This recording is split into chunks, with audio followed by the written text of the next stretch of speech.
Hello, Tony. In your presentation, you said that your mission is to develop community-led organizations so that every neighborhood thrives. Shouldn't this mission be local government's mission?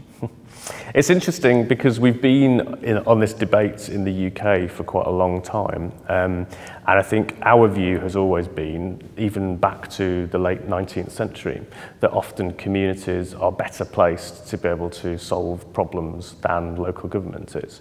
And I think although politically fashion has changed, so local government became more important in the middle of the 20th century, over the last 10-15 years it's become very clear that local government is withdrawing from lots of services, particularly since 2008 and the impact of the economic and financial crash across the world. Local government hasn't got as much money. So to some extent it's an interesting theoretical argument to have, but actually lots of communities are suffering as services are withdrawing. So we say to them, however much you might like to have local government paying a role, no one else is coming to do this stuff, so you need to take control, and actually it's going to be positive if you do, because you can often do better services. But you still pay taxes to government. Yeah, absolutely. And local government really needs to play a part. I mean, what we think of as our really good examples where community organisations are strong and delivering services is where they do it with a very good local government that is very supportive. But the role of local government, I think, needs to change. So they don't have enough money now to deliver, for example, lots of community development supports, lots of youth services. Those kind of services are going. But where they can help to build up the strength and the capacity of community organisations, then actually people can have more sustainable ways of delivering some of those services. So supported by a strong local government, but actually the community taking more ownership over the priorities and what they want to deliver. So community and government, they live and work together. Just different points of view. Yeah, and I would certainly say in the UK it's not perfect. There are lots of examples where councils, local governments are not doing that in good partnership, and there are lots of councils who are just withdrawing money and not seeing the benefit of having strong community organisations. But there are also some very good examples of good local government who see that it's in everybody's interests over the next few years to build up that community capability and resilience. What are the process of creating a local community? What should you do to build it?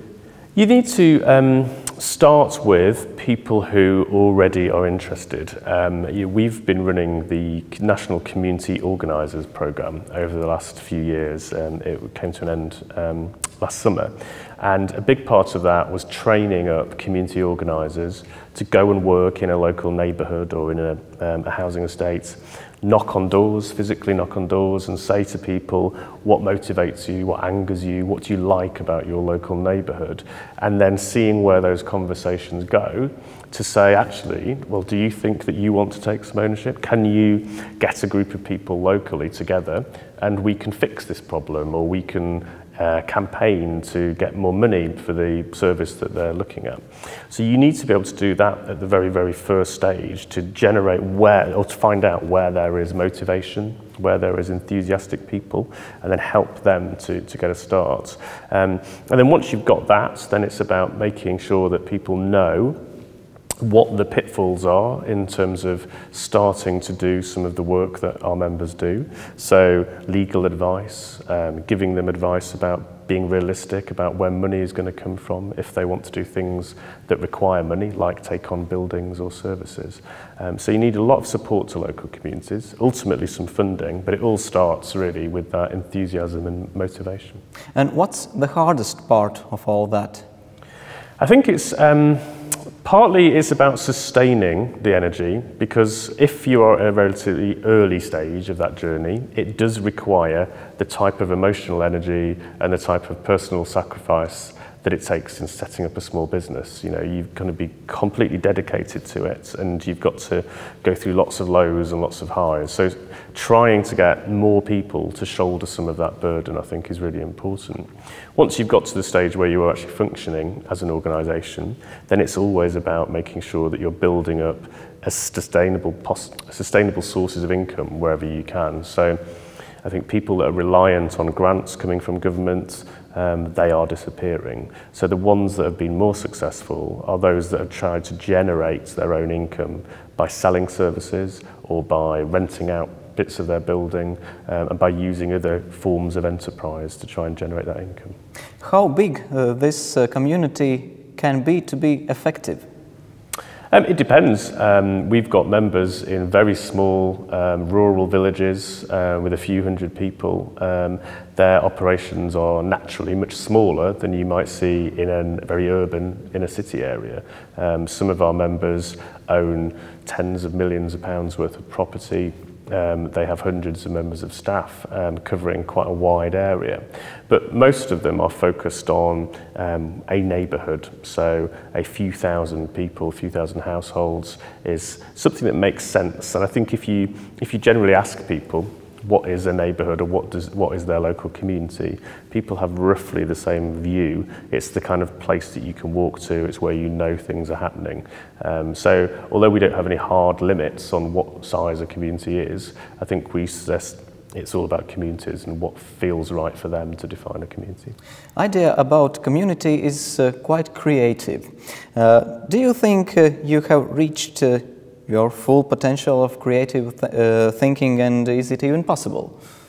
It's a challenge, I think. I think we know what is out there that works really well, and I think that there's constantly a battle to say it's very pessimistic at the moment, with government withdrawing, with funding coming to an end, with lots of organisations struggling just to keep going on a day-to-day basis. But on the other hand, there are lots of opportunities out there, and actually creativity is at the heart of what makes successful community anchor organisations. It's about saying we don't just have to play by the rules, we don't just have to sit here and wait for somebody else to come and do something. We've got lots of ideas. You know, why don't we do something entirely crazy, like take over the ownership of this derelict building? You know, everybody tells us it can't be done. Well, let's try and do it. And it's where that attitude has really happened. We've seen some amazing success rates. One of the examples I talked about in my presentation, this swimming pool in Leeds, you know, the council just said the days of this swimming pool are over. It does not work financially. And the community proved within a matter of months that actually that was wrong. And then with a bit of creative thinking and different ways of working, you can make that profitable and improve the local services. And I think that's always been at the heart of what we try and instill in our members. Thank you for coming to Liepāja. Thank you very much.